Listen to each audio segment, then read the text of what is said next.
salam sejahtera dan salam Sarawak Kusayang bersama saya Janet Bennett. Berita malam ini memfokus kepada persidangan kedua bagi penggal pertama Dewan Undangan Negeri Dun Sarawak ke-19 yang bermula hari ini sehingga 26 Mei depan.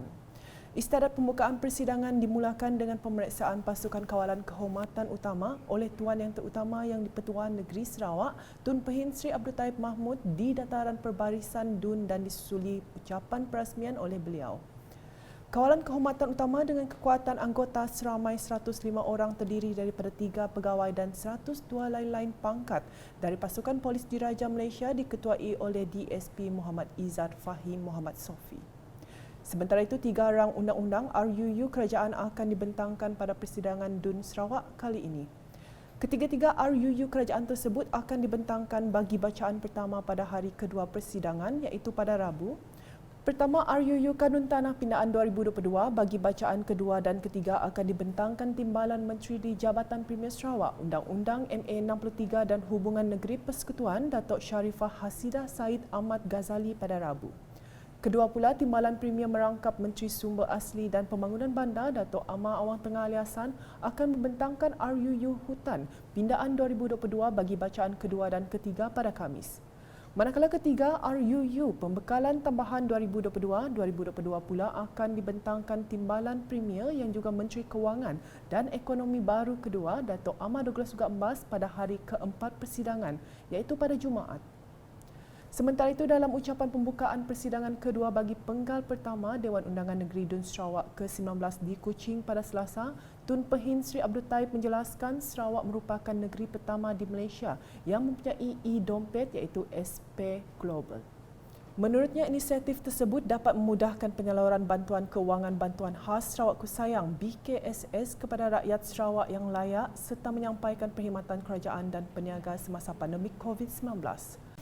Saya yakin transformasi digital akan membantu meningkat banyak ekosistem perniagaan, mengurangkan ketidakkecekapan birokrasi, meningkatkan kelulusan dan memastikan Sarawak terhubung baik dengan dunia melalui kerjasama industri. Ujar beliau lagi, kerajaan Sarawak akan terus menambah baik kemudahan internet dan menarik lebih banyak industri baru ke Sarawak melalui transformasi digital. Tun Pehin Sri Abdul Taib menambah, pemindahan ibu negara Indonesia ke Kalimantan akan merancangkan lagi peluang sosioekonomi bagi Sarawak. Beliau memberitahu untuk tujuan itu Sarawak Energy Berhad SEB telah mengorak langkah dengan membangunkan sambungan kuasa rentas sepadan ke Kalimantan Barat. SEB juga bekerjasama dengan Syarikat Indonesia untuk membangunkan projek hidroelektrik di Kalimantan Utara. Kedua-dua projek ini akan melengkapkan grid kuasa ASEAN. Saya berharap sektor swasta di luar sana bersedia dan bersama-sama merebut dan memanfaatkan peluang perdagangan dan ekonomi ini nanti. Dalam pada itu, Tun Pehin Sri Abdul Taib Mahmud menggesa Kerajaan Persekutuan bekerjasama dengan Kerajaan Sarawak bagi mengukuhkan keselamatan sempadan negara.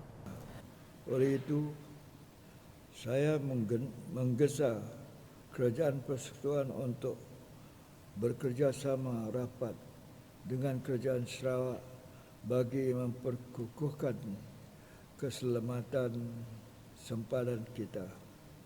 Saya juga menggesa Kerajaan Persekutuan untuk memperhebatkan mekanisme pemantauan dan penguatkuasaan rentas sempadan kita. Dalam ucapan sama, beliau turut menzahirkan rasa bangga apabila Sarawak berada di barisan hadapan dalam pembangunan ekonomi hidrogen di rantau Asia Tenggara. Ekonomi hidrogen akan menjadi menyumbang besar kepada kesejahteraan ekonomi Sarawak apabila kita telah mengurangkan pengantungan kepada industri tradisional. Kita akan mencipta sumber pendapatan baru untuk mengurangkan pengantungan terhadap sumber asli dan bahan api fosil yang semakin berkurangan. Sehubungan itu, beliau menggesa lebih banyak sektor swasta terlibat dalam sektor pertanian melalui automasi dan aplikasi teknologi moden seperti Internet of Things IoT untuk meningkatkan pengeluaran hasil pertanian yang berkualiti. Saya yakin dalam beberapa tahun akan datang, sektor pertanian di Sarawak akan berubah menjadi sektor pertanian yang bernilai tambah tinggi, sekaligus menjadi pengekspor utama makanan di Malaysia. Dalam pada itu, Tun Pehin Sri Abdul Taib memberitahu Kerajaan Sarawak amat komited menyediakan infrastruktur asas dan perkhidmatan telekomunikasi kepada rakyat. Menurut beliau, ini termasuk penyediaan rangkaian jalan raya, bekalan air dan elektrik dan menaik taraf jambatan bagi mempercepatkan pembangunan sosioekonomi sekaligus meningkatkan kualiti hidup rakyat. Saya gembira kerana agensi pelaksanaan projek infrastruktur yang tertangguh akibat COVID-19 supaya rakyat dapat menikmati faedahnya. Saya mengalu-alu supaya usaha kerajaan Sarawak untuk terus menyediakan sistem pengangkutan yang cekap ke pusat-pusat ekonomi utama di Sarawak. Tun Pehin Sri Abdul Taib turut menggesa Kerajaan Sarawak mengkaji dan menambah baik pengurusan pelabuhan laut dengan penggunaan teknologi baru lantas memastikan Sarawak menjadi destinasi pelaburan yang kompetitif di rantau ini. Saya mengguna Kerajaan Sarawak untuk mengkaji dan menambahkan baik pengurusan pelabuhan laut kita dengan penggunaan inovasi dan menerima pakai teknologi baru untuk menambah baik ekosistem dan memastikan Sarawak akan menjadi destinasi pro perdagangan dan pro pelaburan.